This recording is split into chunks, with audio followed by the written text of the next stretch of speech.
Naniniwala ka ba sa impyerno? Kung patuloy ka sa paggawa ng kasalanan at pagtalikod sa Diyos, ang video na ito ay para sa iyo.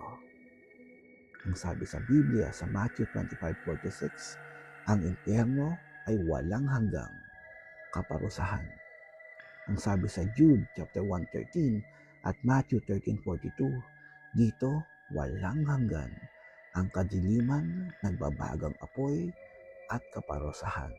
Alam mo ba, ang impyerno, ang sabi sa Matthew 25:41, ay ginawa para sa demonyo at mga anghel na kanyang tagasunod. Ang sabi din sa Revelations chapter 20 verse 10, hindi ito kaharian ng demonyo, bagkus dito siya itatapon at parurusahan araw at gabi. At kapag nakapasok na ang isang kaluluwa sa impyerno, ang sabi sa Luke 16 at Luke 26, hindi na makakalabas dito. Pero may pag-asa, kapatid, dahil ang gusto ng Panginoon, ang sabi niya sa 1 Timothy chapter 2 to 4, ang lahat ay gusto niyang maligtas.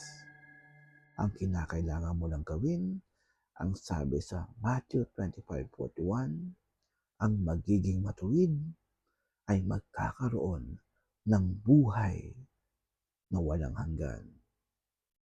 Ngayon, sa lahat ng mga biblical verses na sinabi ko, hindi ka pa rin naniniwala sa impyerno at patuloy sa paggawa ng kasalanan, ang sabi ng demonyo sa iyo, welcome.